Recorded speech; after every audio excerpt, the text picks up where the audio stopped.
Hello guys, once again मेरी class में आप सभी का स्वागत है।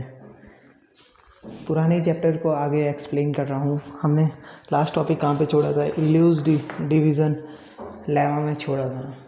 थोड़ा रिकॉल करा देता हूँ। इक्लू डिवीज़न लेमा क्या होता है? इक्लू डिवीज़न लेमा एक ऐसा डिवीज़न लेमा होता है जो एक लॉन्ग डिवीज़न को एक शॉर्ट टर्म में दिखाता है। तो उस पर इक्लूड्स एक साइंटिस्ट थे, उन्होंने एक डिवीज़न लेमा दिया था जिसका मेन फार्मूला होता है A=BQ+R। इसके मोर डिटेल्स में जानने के लिए मैं आपको नीचे लिंक दे दूंगा, आप उसमें जाके देख लीजिएगा मेरी प्रीवियस क्लासेस। और मेरे चैनल को सब्सक्राइब करें, बेल आइकन को हिट करें और गिव अ लाइक। तो क्लास में चलते हैं। तो हमने कल तक पढ़ा था इक्लू डिवीज़न लेमा क्या होता है। अब हम आज से पढ़ेंगे इक्लू डिवीज़न एल्गोरिथम क्या होता है। ये तो लेमा के बारे में था। अब डिवीज़न एल्गोरिथम क्या होता है? एल्गोरिथम, हाँ, तो हमने कल तक पढ़ा था इक्लू डिवीज़न लेमा। अब हम पढ़ रहे हैं इक्लू डिवीज़न एल्गोरिथम। एल्गोरिथम क्या होता है? एक ऐसी स्पेसिफिक टेक्निक होती है जो हमारी एचसीएफ को फाइंड आउट करने में हेल्प करती है, जिससे हम एचसीएफ निकालते हैं। सेम इसी फॉर्म में, हाँ, एचसीएफ हमारे दो फॉर्म्स में निकलते हैं। एक आते हैं फ्रैक्शनल मेथड,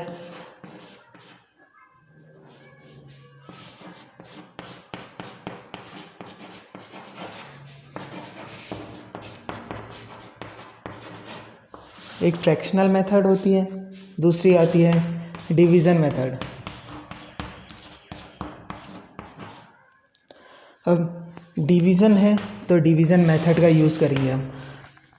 फ्रैक्शनल भी होता है पर फ्रैक्शनल बहुत लंबा चले जाता है, इसलिए हम फ्रैक्शनल को ज़्यादा अब यूज़ नहीं करते हैं। तो हम डिवीज़न मेथड का यूज़ करेंगे।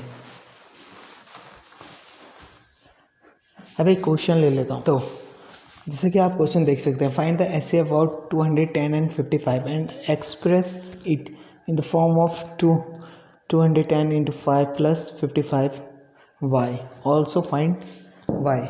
अब इस क्वेश्चन में बोला है कि हमें एचसीएफ भी निकालना है और उसे कन्वर्ट करना है इस फॉर्म में भी, और y की वैल्यू भी निकालनी है। तो एक बार क्वेश्चन नोट डाउन कर लीजिए।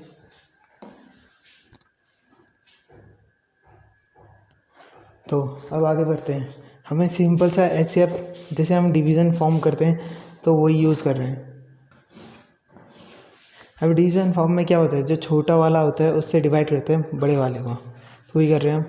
55 210, अब कितने टाइम जाएगा? 1 2 3 टाइम्स डाल के देखते हैं। 5 3 से 15 का 5 कैरी 1 एंड 5 3 से 15 और 1 16, और इसमें 55 ऐड करेंगे तो ज़्यादा आ जाएगा। तो आया कितना? 5 और 10 में 45। That's it. अब इससे डिवाइड नहीं होता है तो इससे हम 55 को कर लेते हैं।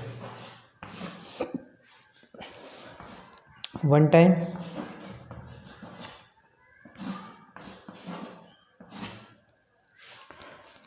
अब 45 को कितने टाइम्स? 4 टाइम्स 40, 5 एंड देन 5 से 10 को 2 टाइम्स। ये तो था हमारा सिंपल सा लॉन्ग डिवीज़न मेथड। अब हमें इसको इक्लूड्स के फॉर्म में कैसे लिखते हैं? इक्लूड्स का फॉर्मूला जैसे मैंने बताया था, A=BQ+R होता है। तो अब इस फॉर्म में हम स्टार्टिंग से कन्वर्ट करने लग जाते हैं। तो A क्या होता है? ये होता है सेंटर पार्ट, मतलब 210 = 55 × 3 + 45। ये फर्स्ट स्टेप्स। सेकेंड स्टेप हमने बोला 55 = 45 × 1 + 10। Then third step 45 = 10 × 4 + 5 and last 5 into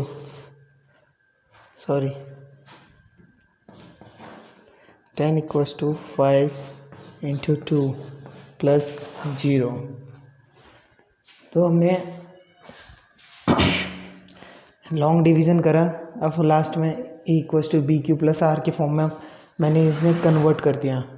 तो अब जिससे कि हमें पता लग गया कि इसका रिमाइंडर कितना है, जो SCF कितना आएगा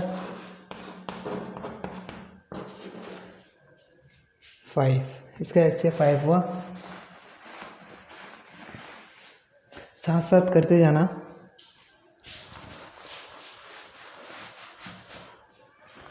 अब ये तो था हमारा फर्स्ट क्वेश्चन, फाइंड आउट कर दिया हमने।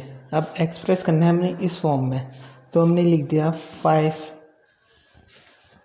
ऐसे हमारा आ गया 5 equals to 210 into 5 plus 55y। Is that clear? अब मैं इसको इधर भेज रहा हूँ, इसको इधर भेज दे रहा हूँ। प्लस में था, उधर जाके माइनस में चले जाएगा, तो मैं इस पूरे को उधर ही शिफ्ट कर रहा हूँ। 5 minus 210 into 5 equals to 55y। Clear? मैंने इसको नहीं भेजा, मैंने इसको इधर भेज दिया पूरा, दोनों तरफ पॉजिटिव रहेंगे।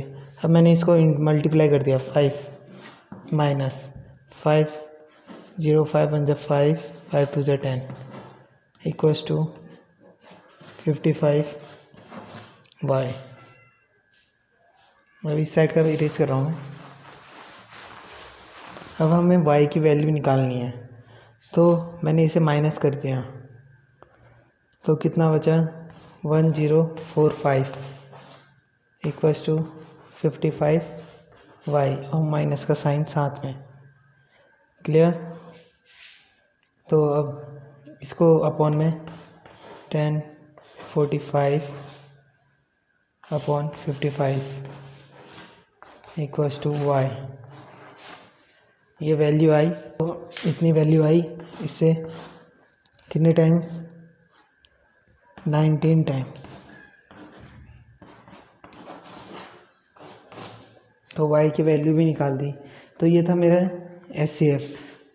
लॉन्ग डिवीज़न मेथड भी बताई मैंने, जिसमें आपको और इक्लूड्स के फॉर्म में भी लिखा, और लास्ट में एक क्वेश्चन सॉल्व करता है।